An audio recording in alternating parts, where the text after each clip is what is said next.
everybody.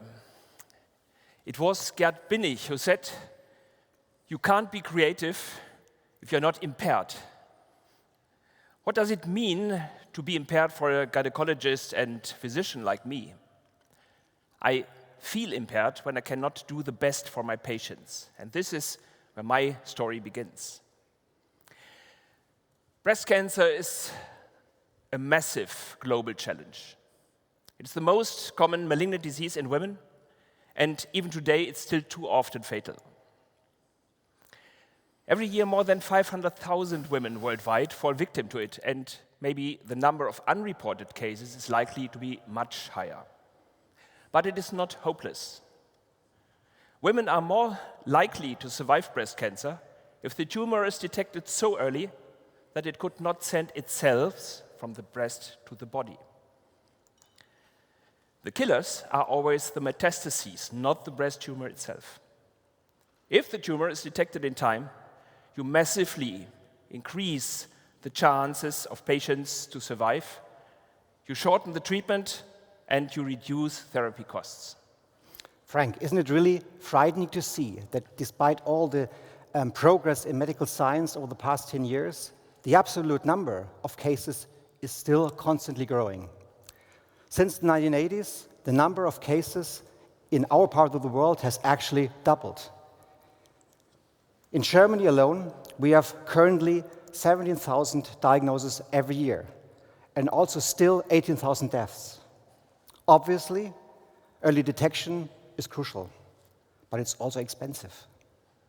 But then, therapy is expensive too, right? In fact, it's very expensive because currently we spend about 2 billion per year, and we still have an increase in cost of 4%.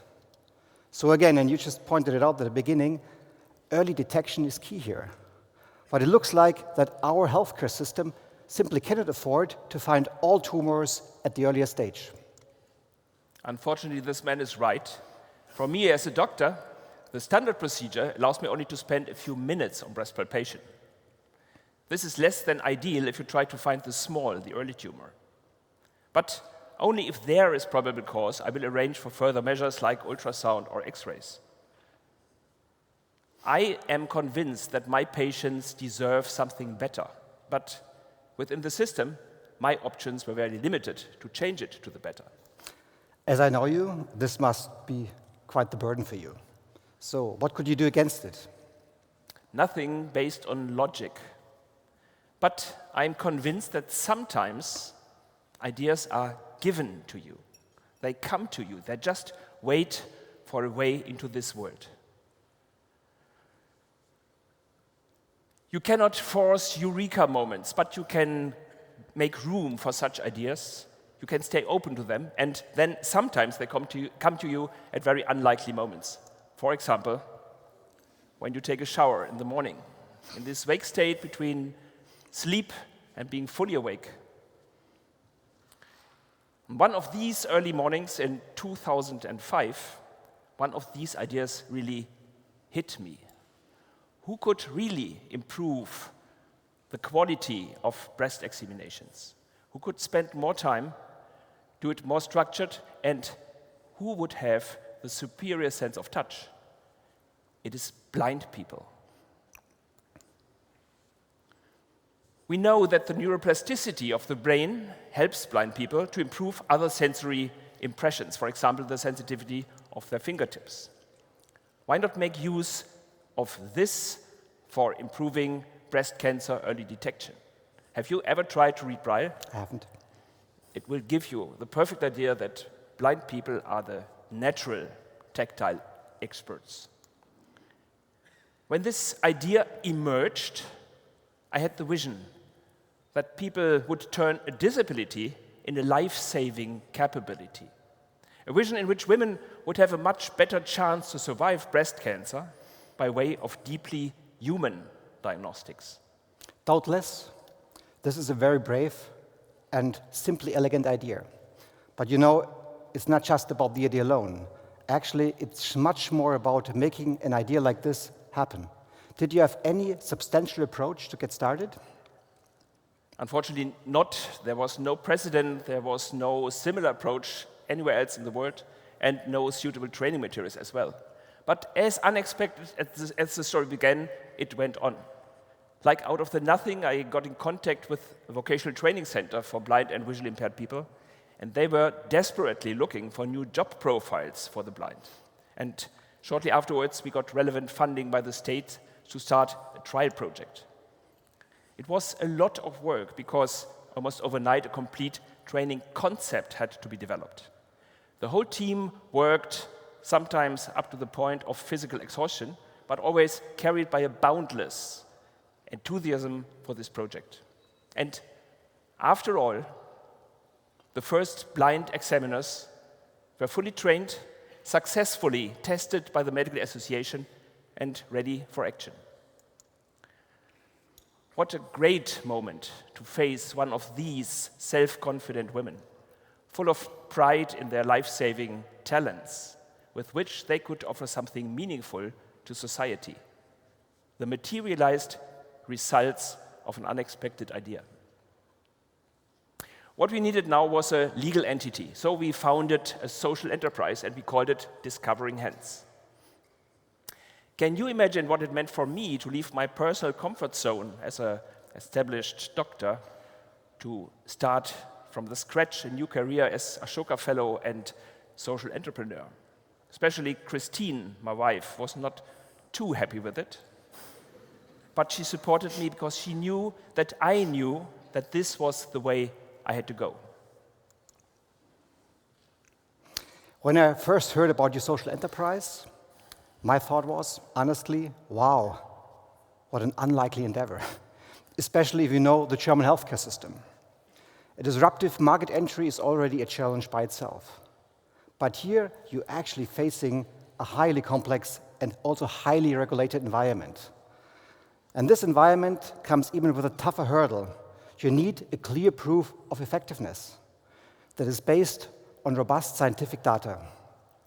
Fortunately, the benefit of the method had already proven at this time by a scientific study. And in a nutshell, this is the result.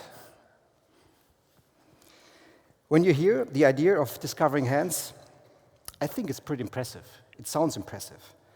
But if you actually see it, or even more so, can feel it, it's quite stunning. Look, here you see on the left, this is the tumor size you can find with a self-examination. In the middle, you see the tumor sizes a physician can normally find, and the tiny pink ones. These are the lump sizes, the tumor sizes a trained blind person is able to detect. Another study demonstrated an improvement in tumor detection of a good 20%, and that convinced the German health insurances. Nowadays, more than 10 million women can get this innovative examination for free once a year.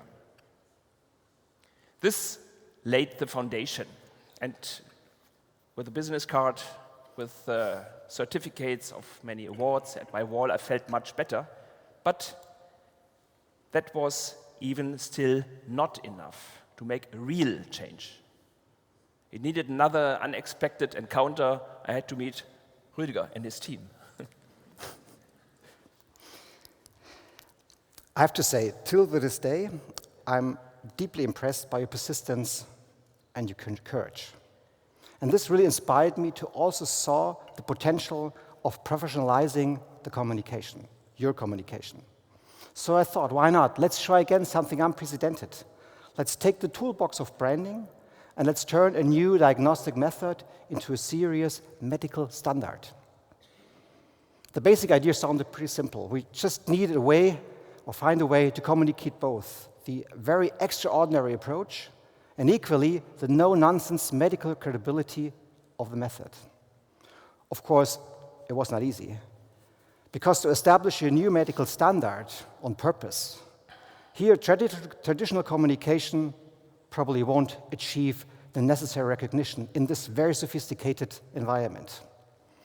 In the German healthcare system, which is notoriously critical and demanding, a too blunt and obvious marketing approach might rather harm than help your cause. So with this in mind, we first still had to position Discovering Hands and find a convincing and also sustainable core narrative. And here, the image of the 3 pillars was born. Instead of positioning discovering hands against sonography and mammography, we created a very simple but yet comprehensive image, how it could complement these in a very essential way. So the traditional palpation becomes now again an equally valid medical instrument. Also, we needed a suitable name for it, a technical term that would express serious medical competence and also has the potential to gain currency within the system. Today, a patient is used to saying she's going for a sonography or a mammography. But how does she call the discovering hands method? So we had to come up with a new name, and we found it, and it's quite an obvious approach. We called it tactilography. I love that new term and this word, tactilography. It describes the diagnostic approach very precisely. It emphasizes the medical claim and it achieves eye level with existing diagnostic terms.